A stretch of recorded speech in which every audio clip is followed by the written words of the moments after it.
Good morning बच्चों। अभी हमने बीएससी पार्ट फर्स्ट का आपको पिछले लेक्चर्स में pedal equation and derivative of the length of an arc के बारे में बताया था। तो इसका एक फर्स्ट पार्ट पीडल इक्वेशंस अपने कंप्लीट कर लिया है।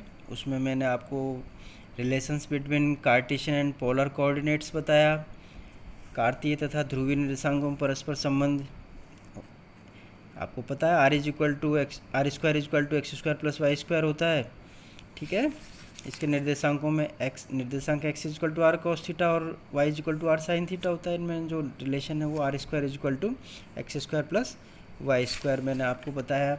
फिर ध्रुवांतर रेखा तथा स्पर्शी के मध्य कोण फाई है, वो मैंने आपको बताया कि tan phi is equal to r d theta d r होता है किसी भी पोलर कर्व के लिए, जो कर्व की equation r equal to f theta दी हुई है।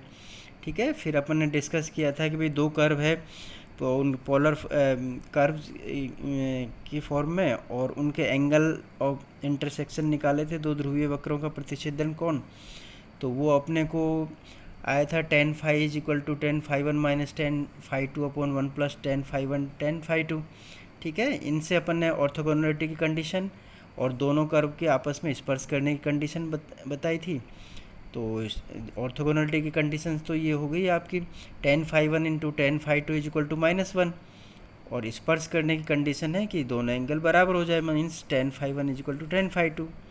इसी के साथ हमने नेक्स्ट लेक्चर में आपको ध्रुवीय स्पर्शी, ध्रुवीय लंब, अधः स्पर्शी तथा अधोलंब की लंबाई निकालना बताया था। ठीक है, तो इसके नेक्स्ट आपको हम कुछ सवाल भी बताए थे सारे कि इन पर डिपेंडेंट है जो सवाल कि भाई ध्रुवीय स्पर्श रेखा की लंबाई निकालिए, ध्रुवीय अधोलंब की लंबाई निकालिए। इस तरीके के मैंने एग्जांपल्स दे करके आपको सवाल भी दिए थे, बताए थे। और बाद में अपने नेक्स्ट आर्टिकल में मैंने स्पर्शी पर ध्रुव से डाले गए लंब की लंबाई के बारे में बताया था।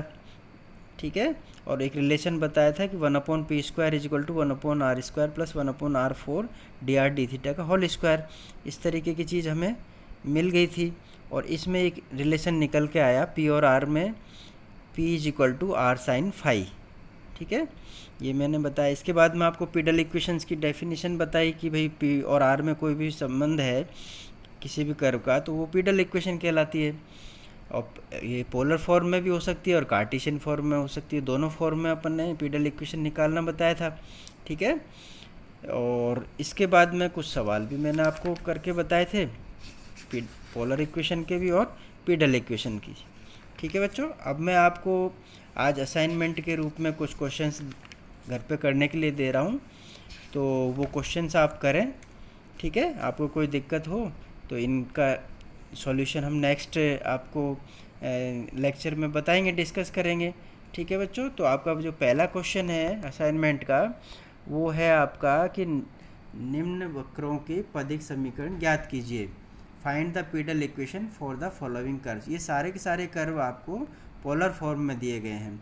ठीक है, इसका ए पार्ट है, उसमें कर्व की इक्वेशन है r is equal to a one plus cos theta, cardioid कहलाती है ये।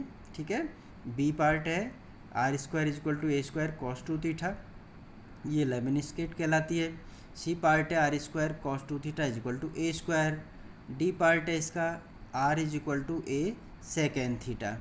ठीक है बच्चों, और ई पार्ट इसका r to power M is equal to a to power m cos m theta.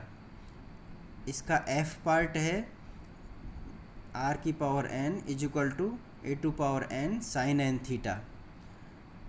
G part है इसका r theta is equal to a. और लास्ट में जो इसका पोलर फॉर्म किसी कर्व का दे रखा है आपको पीडल इक्वेशन निकालने के लिए, वो एच है, और इसमें कर्व की इक्वेशन है r is equal to a theta. ठीक है बच्चों, तो ये सारे क्वेश्चंस जो है क्वेश्चन नंबर एक में जो इस पार्ट है A B C D E F G H, ये सारे के सारे आपके पोलर फॉर्मेट में है।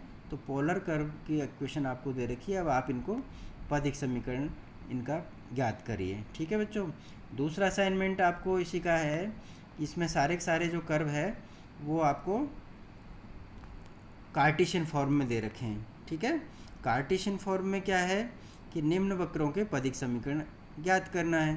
Find the pedal equation for the following curves. Cartesian form के भी मैंने आपको क्वेश्चंस करके बताए थे, उसी तरीके से अपन इसमें भी स्पर्शरेखा का समीकरण निकालेंगे और उसमें लंब की लंबाई ज्ञात करेंगे। ठीक है बच्चों, तो उसमें पी से और ये कर्व के इक्वेशन से अपन इसमें कोई रिलेशन पी और आर में प्राप्त करेंगे, वो पीडल इक्वेशन हो जाएगी। तो आप इस तरीके के क्वेश्चन आप भी करके लाइए।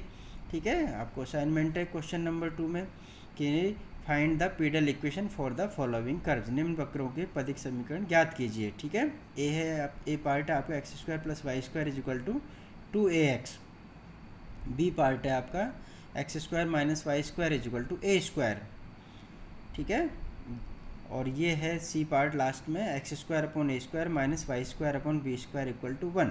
तो 3 क्वेश्चन इसमें सेकंड पार्ट में आपको असाइनमेंट के रूप में दिए जा रहे हैं। दोनों तरीके के क्वेश्चंस मैंने आपको करके एग्जांपल भी बता दिए पिछले लेक्चर्स में। तो अब आप एक काम करें कि इन दोनों क्वेश्चंस के जो भी पार्ट्स हैं उनको पदिक समीकरण के रूप में आप घर पे करिए, और कोई प्रॉब्लम है तो मेरे से संपर्क कर सकते हैं, और नेक्स्ट लेक्चर में इनके अपन सॉल्यूशन डिस्कस कर लेंगे। लेकिन पहले, इससे पहले कि आप मुझे इनका कोई प्रॉब्लम है वो बताएं, तो जो क्वेश्चन आपसे नहीं होगा उसी को डिस्कस करेंगे। ठीक है बच्चों, okay, thank you very much.